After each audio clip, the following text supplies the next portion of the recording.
Hello বন্ধুরা, আসসালামু আলাইকুম। কেমন আছেন আপনারা সবাই? আশা করি ভালো আছেন, সুস্থ আছেন সবাই, সবার পরিবারজনকে নিয়ে।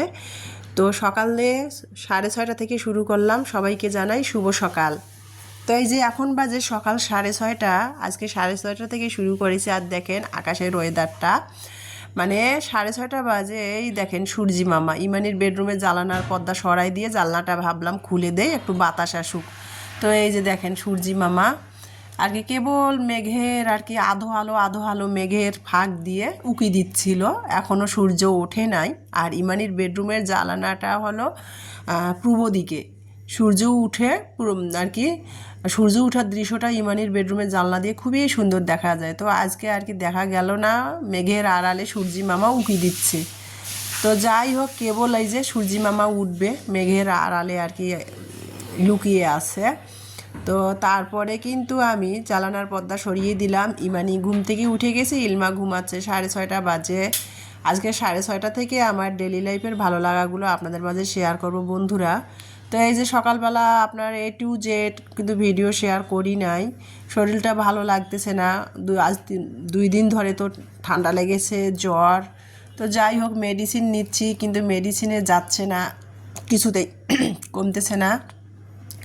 তো আতপ চাল দিয়ে মসুরের ডাল আর 2টা আলু ঠুমা ঠুমা করে কেটে দিয়ে রেগুলার মশলাগুলা যেগুলো আমরা ব্যবহার করে থাকি সেই মশলাগুলো দিয়ে খিচুড়িটা হাতের সাহায্যে মেখে চুকে বসিয়ে দিয়েছি। তো সেটা হয়েছে। তারা করতেছিলাম ইমানি যেহেতু 8টার দিকে ওর আজকে সায়েন্সের আর কি প্র্যাকটিক্যালগুলা আছে পরীক্ষা, মানে 9টা থেকে 6টা পর্যন্ত ইমানির আর কি বিকেল সন্ধ্যা 6টা পর্যন্ত আজকে পরীক্ষা আছে। 2 ধাপে আর কি পরীক্ষাটাও হবে। তো সেই জন্য আর কি ইমানি আর কি তাড়াহুড়াই করতেছিল। 8টার দিকে 7:30 8টার দিকে ও যাবে, এই জন্য আমি তাড়াহুড়া করে ওকে খিচুড়ি রান্না করে দিলাম। ঘি আর আচার দিয়ে ইমানি খিচুড়ি খেয়েছে। তো বললাম যে আম্মু ডিম ভেজে দেই, তো বলছে যে না আম্মু, পরীক্ষা দিতে যাচ্ছি, ডিম না সিদ্ধ খাবো না ভাজি খাবো, কোনোটাই খাবো না। তো যাই হোক, অফ ক্যামেরাতে ইমারি কিন্তু খিচুড়ি খেয়েছে ঘি দিয়ে আর আমের আচার দিয়ে। তারপরে ইলমার স্কুলের ইউনিফর্মটা গতকালকে তো আমি কেচে দিয়েছিলাম, তো সেটা বারান্দায় শুকিয়ে গেছে। বারান্দা থেকে তুলে আনলাম, ইলমাকে ঘুম থেকে ডেকে তুললাম। ইমানি কিন্তু অফ ক্যামেরাতে চলে গেছে পরীক্ষা দেওয়ার জন্য। আমি বললাম যে আমি যাই সাথে, তো ইমানি বলছে না, আমি বড় হয়েছি, একাই যাব, ইলমা স্কুল আছে, তুমি গেলে ইলমাকে স্কুলে কে নিয়ে ওকে কে রেডি করে দিবে। তো যাই হোক কতক্ষণ দাঁড়ায় থাকলাম ইমানি অটোতে ওঠা পর্যন্ত। তারপরে কিন্তু ইলমাকে ঘুম থেকে ডেকে তুললাম 8টার দিকে। ইলমা উঠে গেল। ইলমার স্কুলের ইউনিফর্মটা আমি আয়রন করে নিলাম, যেহেতু কেচে দিয়েছিলাম গতকালকে। আয়রন করে ইলমাকে দিলাম। ইলমা ফ্রেশ হয়ে নাস্তা খেয়ে রেডি হলো। ইলমাকে তারপরে আমি নিচে নেমে গেটের সামনে থেকে অটোতে তুলে দিলাম। ইলমা স্কুলে গেল। আর তারপরে আমি বড় ময়লার ডাস্টবিনে আসছি ময়লা ফালার জন্য। ইলমাকে অটোতে তুলে ময়লার আর কি বা গুলা নিয়ে ডাস্টবিনে ফালাই দেই। তো তারপরে ফালাই দিয়ে তারপরে এই যে দেখতে পাচ্তেছেন আমি কিন্তু বাসায় চলে আসলাম। এসে আর কি কিছুক্ষণ রেস্ট নিয়েছি, শরীরটা খুব খারাপ লাগতেছে। 3তলা উঠে নেমে নিচে না 3তলা থেকে নিচে নামছি, আবার 3তলা উঠে আসছি, তো খুব হয়রান লাগতেছিল। তারপরে এখন এই যে আজকে এসবগুলোর ভুসির পানিও ভিজাই নাই আর কি। তো তারপরে আর কি আমি এখন সকালের নাস্তা খাচ্ছি, যদিও আমার খিচুড়ি পছন্দ না। তো সকালবেলা এসবগুলোর পানিটাও খাই নাই, তো ভাবলাম যে একটু খিচুড়ি খেয়ে নেই। আর পাড়ার দোকান থেকে মিনি প্যাকেট 10 টাকা দামের গুঁড়া দুধের প্যাকেট নিয়ে আসলাম, চা খাবো একটু। তো চাও আর বানালাম না, ভালো লাগতেছে না। তো সেই জন্য ভাবলাম যে জ্বর যেহেতু খিচুড়িও ভালো লাগে না, তো রান্না করছি যেহেতু 2 মেয়ের জন্য, আর আমি আর আমার জন্য একা কী তৈরি করব। তো সেই জন্য একটু আমের আচার দিয়ে খিচুড়িটা আর কি মেখে মেখে আর কি খাচ্ছিলাম। জ্বরের মুখ যদিও যদি ভালো লাগে সেই জন্য, আর যেহেতু মেডিসিন খাবো সেই জন্য আর কি খিচুড়িটা খেয়ে নিচ্ছি। না না খেলে আর কি মেডিসিন কিভাবে খাবো। তো এই যে সকালে আচার দিয়ে খিচুড়ি খাচ্ছি, আর মেয়েরা ঘি আর আচার দিয়ে খিচুড়ি খেয়েছে। মেয়েরা ডিম খেলো না, আমারও আর ডিম ভাজতে বা সিদ্ধ করতেও ভালো লাগতেছে না। আমিও আচার দিয়ে খিচুড়িটা খেয়ে নিলাম। নিয়ে কিন্তু তারপরে কিছুক্ষণ মেডিসিন খেয়ে কিছুক্ষণ শুয়েছিলাম। তারপরে এই যে এখন 11টা বাজে, ছাদে উঠেছি। তো দেখেছেন তো আমি নারকেল তাল চালের গুঁড়া তৈরি করে বাজার থেকে নিয়ে আসছিলাম। নারকেলটা না বাজার থেকে কেটে পানি ফেলায় চেক করে নিয়ে এসেছিলাম, এসে কিন্তু ফ্রিজে রেখে দিয়েছিলাম। আর সোমবারের কথা, এটা সোমবার থেকে আর নারকেলটা কুড়ানোই হচ্ছে না, শরীরেও ভালো লাগতেছে না, নারকেলটাও আর কুড়াতে পারতেছি না। তো আজকে ভাবলাম যে 100 টাকা দিয়ে একটা নারকেল আনছি, নারকেলটা ফ্রিজে নষ্ট হয়ে যাবে যত কষ্ট হোক, আজ নারকেলটা কুড়িয়ে ফ্রোজেন করে রেখে দেবো, পরে যখন মেয়েরা পিঠা সিঠা খাবে তখন একটু করে নারকেল দিয়ে দিব পিঠার মধ্যে, তাতে ভালো লাগবে। তো সেটাই ভাবলাম যে ছাদে যাই, বাসার মধ্যে ইমানিও নেই ইলমাও নেই, একা একা খালার সাথে কথা বলি আর বসে বসে নারকেলটা কুড়াই, তাহলে তাড়াতাড়ি হয়ে যাবে আর কি। তো এই যে নারকেলটা নিয়ে আসলাম, মিলমাকে স্কুলে যখন তুলে দিলাম 9:30টার দিকে, মানে আকাশটা ভালোই ছিল, আর দেখেন 11টা বাজে। ছাদে আসলাম যে ছাদে বসে বসে নারকেলটা খালার সাথে কথা বলি আর নারকেলটা কুড়াই নেই। তো দেখেন বৃষ্টি এসে গেল, বলতে বলতেই বৃষ্টি এসে গেল। তো দাঁড়াই আছি, খালা রান্না করতেছে সেটা দেখতেছি। তো দাঁড়ায় থাকতে থাকতে খালা রান্না করতেছে, খালার সাথে কথা বলতেছিলাম। এই যে খালা ভাত যেহেতু চুলায় রান্না করে আর খালারা বাড়িওয়ালা ভাইরা ভাতের মার ফালায়, আমি কিন্তু চুলায় রান্না করলে বা কি আর রাইস কুকারে রান্না করলে কি আমি কিন্তু কখনোই ভাতের মার ফেলি না, বসা ভাত খাই আমরা। তো এই যে খালা ভাতের মারগুলা ফালাই নিচ্ছে, আর খালা যেহেতু হোটেলের রাঁধুনি ছিল আগে, ভাতে কিন্তু অনেক মার ভাত সিদ্ধ করে পানি দিয়ে মার ফালাই। এই যে আর এই মারগুলা যদি ভাতের আমরা ফালাইয়ে দেই তাহলে ভাতের ভিটামিন কিছু থাকে? এমনিতে তো মানে প্রতিটা খাবার কীটনাশক দিয়ে চাষাবাদ করে, খাবারের মধ্যে বর্তমান যুগে কোনো ভিটামিনে নাই। যে পরিমাণ কীটনাশক আমরা খাই, কীটনাশক ছাড়া কিন্তু কোনো রকমের চাষাবাদ হয় না। তার মধ্যে আমরা খাবারের যে ইয়েগুলো সেগুলো ফালাই দিয়েছে, ভাত যেমন ভাতের ক্ষেত্রে বলে এতগুলা মার ফালাই দিলে ভাতের আর কোনো ভিটামিন থাকে না। তো যাই হোক, যে যেরকম খেয়ে অভ্যাস, তো অভ্যাস তারা তো সেভাবে খাবে, তারা তো আর ভিটামিনের কথা বুঝবে না, মুখের রুচির কথা, মুখের স্বাদের কথাটাই বুঝবে বাঙালিরা। তো এই যে তারপরে খালা রান্না করতেছে, ভাতের মার ফালাই দিয়ে ভাতটা চটচট করে নিল চুলায় নিয়ে, খালা রান্না করতেছে, মাছ ভাজি করতেছে আর চাল কুমড়া ভাজি করবে। এই যে খালা আবার বৃষ্টি হয়ে এলো তো কাপড় ধুয়ে রেখে দিয়েছিল, আপা ভাইয়ার কাপড়। তো এখন মানে দেখেন বলতে বলতেই কিন্তু মানে 15-20 মিনিটের মতো বৃষ্টিটা হয়েছে, ভালোই হয়েছে। বলতে বলতে দেখেন ছাদে দাঁড়াই আছি, আবার আকাশটা পরিষ্কার হয়ে গেল, খালা আবার কাপড়গুলা নেড়ে দিচ্ছিল। খালা কাপড় নিতে ধুয়ে নেড়ে দিতে রোদে মেলতে গেল, আর এদিকে খালার ভাজিটা পুড়ে যাচ্ছিলো, আমি আবার দাঁড়াই আছি তো ভাজিটা নেড়ে দিচ্ছিলাম। এই যে চাল কুমড়া ভাজি করতেছে। তো তরকারি তো আমরা সবাই রাঁধতে পারি, আর কি খালা কি মশলা দিল সেটা আর আপনাদের সাথে নাই শেয়ার করলাম। চাল কুমড়া ভাজিটা করে নিল খালা, আর আমি অপর পাশে বসে বসে কিন্তু নারকেল কুড়াচ্ছি। আর তারপরে এখানে মাছ রান্না করবে, রুই মাছ।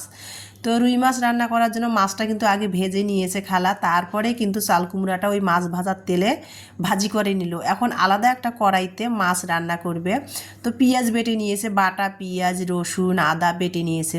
তো বাটা পেঁয়াজ দিয়ে খালা মাছ রান্না করবে, বলছে যে টমেটো নাই, বাটা পেঁয়াজ বেটে দিলে মাছের ঝোলটা গাঢ় হবে। আর ভাইয়েরা মাছের মধ্যে কোনো সবজি খায় না, শুধু আলাদা ভুনা করে খায় আর সবজি আলাদা রান্না করে।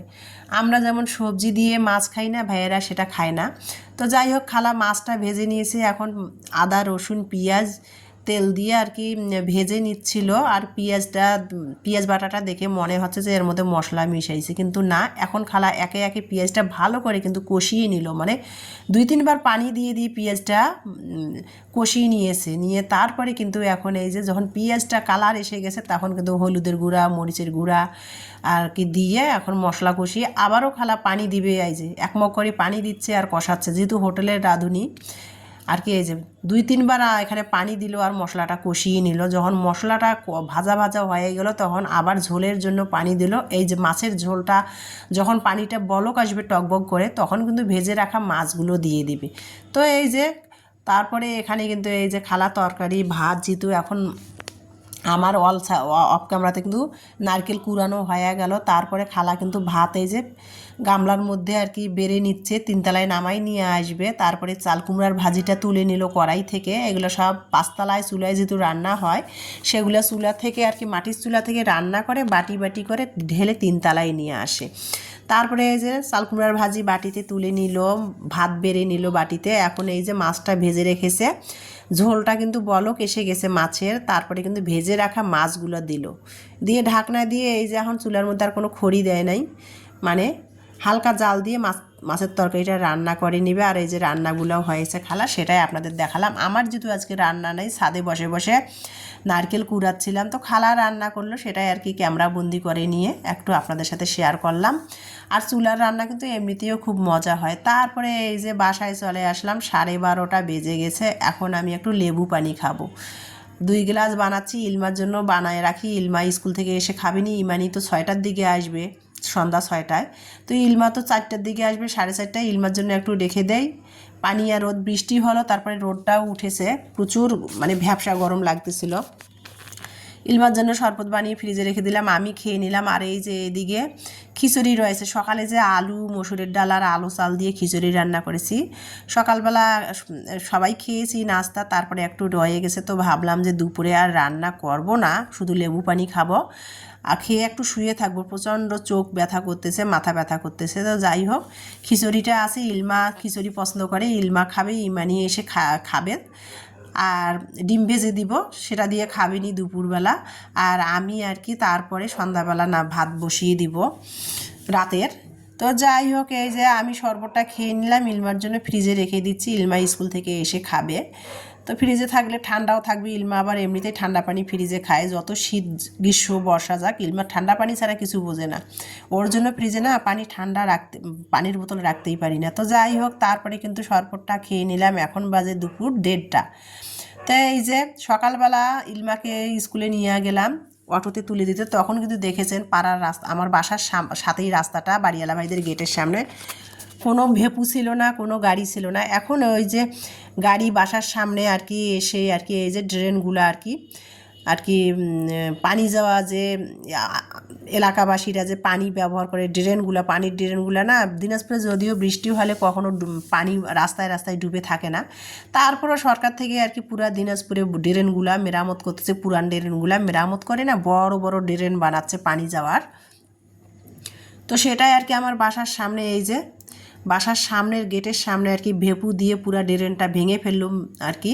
কয়েক ঘন্টার ব্যাপার, দেখেন 9:30টার মধ্যে পুরা রাস্তাটা কত সুন্দর ক্লিয়ার ছিল। এখন দেখেন 1:30 বাজে ড্রেনটা এসে ভেপু দিয়ে মিনিটে সব ভেঙে ফেললো আর কি। তো ভেঙে ফেললো, তো এখন তো আবার আমার বাসার পুরা আর কি 4তলা, দোতলা, নিচতলা, তো এনজিও অফিস, এনজিও ভাড়া, তো অফিসের লোকরা চলাফেরা কীভাবে করবে? তো সেই জন্য আর কি তারা কী করলো, একটা কাঠের একটা মানে ব্রিজের মতো দিল, সেখান দিয়ে আর কি তার উপর দিয়ে চলাফেরা করার জন্য দিয়ে, তারপরে 2 মালে ভেপু দিয়ে ড্রেনটা ভেঙে ফেললো। ড্রেনের কাজ হবে যেহেতু বড় করে। তারপরে আর কোনো সারাদিন আর ভিডিও নেই বন্ধুরা। এখন এই যে দেখতে পাচ্ছেন, এখন বাজে, ইমানি কলেজ থেকে চলে এসছে, এখন বাজে 6:30। তো ভাবলাম যে দুপুরবেলা যেহেতু আমি খাই নাই কিছু, তো ভাবলাম আর খিচুড়ি তো আমার ভালো লাগে না, শরীরেও ভালো লাগছিল না যে রান্না করব। তো ভাবলাম যে একটু ঝালমুড়ি মাখা খেয়ে চানাচুর দিয়ে ঝালমুড়ি বানাবো। তো এখানে ঝালমুড়ি বানার জন্য পেঁয়াজ কুচি, মরিচ কুচি, আদা কুচি দিয়েছি, মানে ঠান্ডা লেগেছে তো আদা কুচিটা খাইলে ভালো লাগবে। আদা কুচি দিয়ে চানাচুর সরিষার তেল দিয়ে মাখাই নিয়ে এখন মুড়ি দিয়ে ঝালমুড়ি মাখাই খাবো। আর একটু চা বানিয়ে নিয়েছি, সকালবেলা যেহেতু চা খাই নাই, মাথায় এমনিতেই ব্যথা, আরও ব্যথা করতেছে। যারা চা লাভার তারা কিন্তু একবেলা চা না খেলে তাদের মানে কোনো কিছু খেয়ে শান্তি পায় না, আমারও সেই রকম। তো যাই হোক, এখন চা মুড়ি খাবো, চানাচুর দিয়ে মুড়িটা মাখাই নিলাম আর একটু দুধ চা বানিয়ে নিয়েছি। এই জন্যেই চা বানাবো না, টিচার আসছে, টিচারকেও একটু চা বিস্কিট নাস্তা দিব আর আমি ঝালমুড়ি বানিয়ে খাবো। ইমানি আমি খেয়ে দিয়ে তারপরে রাতের রান্না বসিয়ে দিব। তো সেটাই খাচ্ছি সন্ধ্যাবেলা আর কি। আর আমার ভালো লাগাটা আমার প্রিয় আপু ভাইয়াদের সাথে শেয়ার করতেছি। বন্ধুরা, একটা ভিডিও করতে গেলে এক হাত দিয়ে ক্যামেরা ধরে একটা ভিডিও বানা যে কষ্ট যারা করে তারাই বোঝেন। তো যাই হোক, এই যে ঝালমুড়িটা বানিয়ে নিয়ে আসলাম আর টিচারের জন্য বিস্কিট দেব, বিস্কিট আর চা দিব। তো চাটাও হয়ে গেল। ইমানি আর কি চাটার মধ্যে এই যে গুঁড়া দুধের প্যাকেটটা কেটে মিশিয়ে দিল। এই যে দেখেন, এক হাত দিয়ে ক্যামেরা ধরে কাজ করা ভিডিও করা যে কত কষ্ট দেখেন, এক হাতে ক্যামেরাটা ধরেছি আর এক হাত দিয়ে চা ছাঁকতেছিলাম, চাটা অর্ধেক গেল পরে। এরকম অনেক কষ্ট হয় মানে ক্যামেরা ধরে ধরে কাজ করতে, যারা করেন তারা কিন্তু বোঝেন।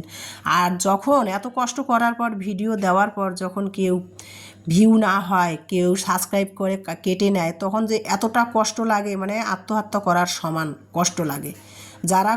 যাদের এই সমস্যাগুলো হয় তারা অবশ্য বোঝেন। তো যাই হোক বন্ধুরা, ভাগ্যে কিছু থাকলে হবে, না থাকলে কিছুই হবে না, সবে হলো রেজেকের ব্যাপার। রেজেক বলে তো কিছু কথা আছে, তাই না? তো ভিডিওটা আজকে এই পর্যন্ত। সবাই ভালো থাকবেন, সুস্থ থাকবেন, আল্লাহ হাফেজ।